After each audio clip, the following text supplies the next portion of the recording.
அனைத்து தாய் தமிழ் உறவுகளுக்கும் வணக்கம். நம்ம இன்னைக்கு வீடியோ பார்க்க போறோம்னு பாத்தீங்கன்னா, விஜய் அவர்களும் திரிஷா அவர்களும் வந்து பாத்தீங்கன்னா ஒரு கல்யாணத்துக்கு ஒன்னா சேர்ந்து போனதாக ஊடகங்கள்ல ஒரு நியூஸ் வந்ததுக்கு அப்புறம் விஜய் ரசிகர்கள் எல்லாம் சும்மா கொதிச்சுட்டாங்க. விஜய் ரசிகர்கள் எல்லாமே விஜய் கட்சியை விட்டு வெளியே போயிட்டாங்க. இனிமே விஜய்க்கு முன்னாடி மாதிரி சப்போர்ட்டே கிடையாது. பெண்கள் சப்போர்ட்லாம் வந்து பாத்தீங்கன்னா விஜய்க்கு இனிமே கிடையாது. இப்பதான் அவருடைய மனைவி சங்கீதாவுக்கும் விஜய் அவர்களுக்கும் வந்து பாத்தீங்கன்னா பிரச்சனை போயிட்டு இருக்கு. அதற்குள்ளவே பாத்தீங்க அப்படின்னா விஜய் அவருடைய கள்ள தொடர்பான திரிஷா அவரோட எங்க பார்த்தாலும் சுத்திட்டே இருக்காரு. என்ன ஒரு தைரியம் விஜய்க்கு? கட்டின பொண்டாட்டியே வச்சு வாழ முடியல. அது மட்டும் இல்லாம ஒரு கட்டின பொண்டாட்டி பிள்ளையிலே வச்சு பார்க்க தெரியல. அது இல்லாம இன்னும் அதுக்குள்ள இன்னொரு பொம்பளை தேடி போயிட்டான். அப்படி இப்படின்னு வந்து பாத்தீங்கன்னா ஊடகங்கள்ல பலவிதமான கதைகள், பலவிதமான உருட்டுகள்லாம் வந்து பாத்தீங்க அப்படின்னா பயங்கரமா வந்திருக்கு. அது மட்டும் இல்லாம வந்து பாத்தீங்க அப்படின்னா விஜய் ரசிகர்னு சொல்லி திமுக காரங்க, இந்த நாம் தமிழர் காரங்க வந்து பாத்தீங்க என்ன பண்றாங்க அப்படின்னா, அவங்க நாம் தமிழர் அந்த பையன் டிவிக்கே நான் டிவிக்கே தான் சொல்லி நாம் தமிழர் கட்சியில இருந்து ஒரு பையன் வந்துட்டு நான் டிவிக்கேன்னு சொல்லிட்டு, அண்ணே உன்னை ரொம்ப நம்பினேனே, இப்படி பண்ணிட்டியானே அப்படின்றது. அப்புறம் அண்ணே நான் எங்கேயோ வச்சிருந்தேனே, ஏன்னா இப்படி பண்ற அப்படின்னு இன்னொரு. அதுக்கப்புறம் வந்து பாத்தீங்கன்னா, அண்ணே இங்க அடிச்சாங்க அடி வாங்கிட்டோம், கரூர்ல அடிச்சாங்க அடி வாங்கிட்டோம், திருப்பி உன் குடும்பத்தை பாத்துக்காம இன்னொரு பொம்பளையோட தெரியறியனே அப்படின்ற மாதிரி வதந்திகளை, அவதூறுகளை நாம் தமிழர் கட்சி மட்டும் இல்லாம திமுக வந்து பாத்தீங்கன்னா அவர்களுடைய அபிஷியல் பேஜ் இந்த பாருங்க போடுறேன் பாருங்க, சன் நியூஸ்ல வந்து பாத்தீங்கன்னா, சன் நியூஸோட வேலை என்ன?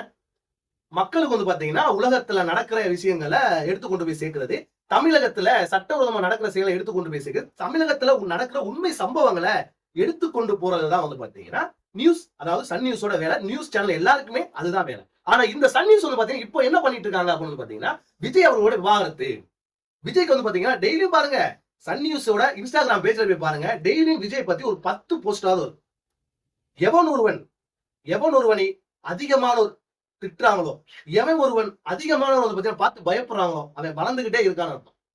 விஜய் அவங்க வந்து பாத்தீங்கன்னா திமுக தான் எனக்கு எதிரி அப்படின்னு சொல்லி பேசிட்டு இருக்காரு. ஆனா திமுக முழுக்க முழுக்க அதிமுக பத்தி விமர்சிக்கிறத விட்டுப்பட்டு அவர்களுடைய வாயிலிருந்து விஜய் அவர்களை பத்தி பேசாட்டியும் அவருடைய சேனல் வந்து பாத்தீங்கன்னா முழுக்க முழுக்க விஜய் அவர்களுக்கும் சங்கீதா அவர்களுக்கும் டைவர்ஸ் ஆனது அவர்களுடைய தனிப்பட்ட பிரச்சனைய இவங்க வந்து பாத்தீங்கன்னா ஊடகத்துல எடுத்துட்டு விஜய் வந்து பாத்தீங்க போனா திரிஷாவோட இன்னைக்கு வந்துட்டாங்க. விஜயும் திரிஷாவும் முன்னு சேர்ந்தோட ரசிகர்கள் எல்லாம் கொந்தளிச்சு தாவேக்காவில இருந்து வெளியேறி திமுக இணைய போறாங்க. அப்படி இப்படின்னு உருட்டு விஜயும் திரிஷாவும் எதற்காக ஒன்றாக திருமணத்துக்கு செல்லணும் அப்படிங்கன்னா, தற்கொலை பயிர்களா நல்லா இதை கொஞ்சம் கேளுங்களா. புத்தி சுவாதம் இருக்கா இல்லையான்னு தெரியல. இவர்கள் சினிமால இருக்கிறவங்க. லியோ படத்துல லியோ ப்ரொடியூசர் வீட்டு ஃபங்க்ஷன் அப்போ லியோல நடிச்சவங்க எல்லாருமே வந்து பாத்தீங்கன்னா அந்த ஃபங்க்ஷன்ல கலந்துக்கணும் அப்படின்னு சொல்லும் போது திரிஷாவும் அந்த படத்துல கலந்துருக்காங்க, விஜய் அவர்களும் வந்து பாத்தீங்கன்னா அந்த படத்துல கலந்துருக்காங்க. அதற்காக தான் வந்து பாத்தீங்கன்னா ரைட் ஒரே படத்துல நடிச்சிருக்கோம், அதனால நீங்க வாங்கன்னு சொல்லி மரியாதைக்காக மட்டும்தான் இவங்க ரெண்டு பேருமே ஒரே கால போல.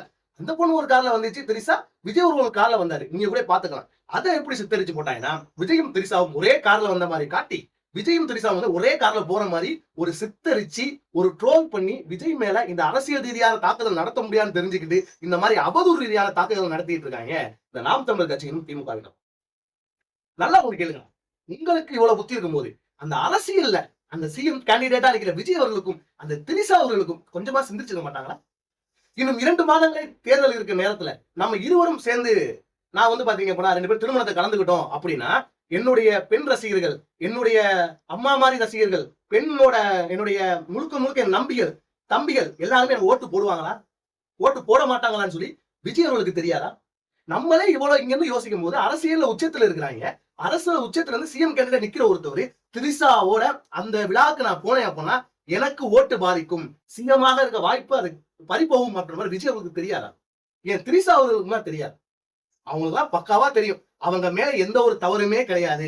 இது வந்து அரசியல் ரீதியாக பரப்பப்படுகிற ஒரு வதந்தி, அரசியல் ரீதியாக பரப்பக்கூடிய ஒரு உள்நோக்கம். அவங்க சினிமா பிரபலம்.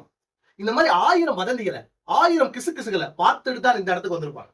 அதனால அவங்க விஷயம் பெருசா எடுத்துக்கல, இது யாரும் பெருசா எடுத்துக்கல. அதற்காக மட்டுமே தவிர 2 பேரும் லியோ பட ப்ரொடியூசர். அதற்காக வந்து பாத்தீங்க அப்படின்னா லியோ படத்துல யாரெல்லாம் நடிச்சாங்களோ அவங்க எல்லாம் போயிட்டு மரியாதைக்கு இணங்க அவங்கள போய் பார்த்துட்டு வாழ்த்திட்டு வந்தாங்க. இதுதான் கதை. அத வந்து இவங்க எப்படி கிரியேட் பண்ணாங்க அப்படின்னா, விஜய் அவர்களை பார்த்தீர்களா, திரிஷா அவர்களோட எங்க போயிட்டு இருக்காரு, அண்ணே உன்னை ரொம்ப நம்புனே, இப்படி பண்ணிட்டேனே அப்படின்னு சொல்லி தாவேக்கால இருந்து யாருமே அப்படி பேசல. தாவேக்கால இருக்க நண்பர்களுக்கு எல்லாத்துக்குமே தெரியும் எதற்காக. ஏன்னா விஜய் அவர்கள் நாங்க ரெகுலரா பின்பற்றிட்டு இருக்கோம். விஜய் அவர்கள் ப்ரொடியூசர் யாருன்னு இவங்களுக்கு தெரியுமா? விஜய் அவர்கள் என்ன படத்தோட யாராவது ப்ரொடியூசரே இவங்களுக்கு தெரியாம இவங்களா கதையை கிரியேட் பண்ணி விடுறது. அவர் பிரச்சனை அவர் பார்த்துப்பாரு. நான் திருப்பி சொல்றேன், அவர் பிரச்சனை அவர் பார்த்துப்பாரு. தேவையில்லாம இந்த அரசியல் ரீதியா உங்க சன் நியூஸா உங்களுடைய கலைஞர் டிவியா நல்ல அதிகாரிப்போ போடுங்க. இப்போ வந்து பாத்தீங்கன்னா திருநெல்வேலியில கொலை 7 பேரை கொண்டாங்க, அதையே உங்க சேனல்ல போடல.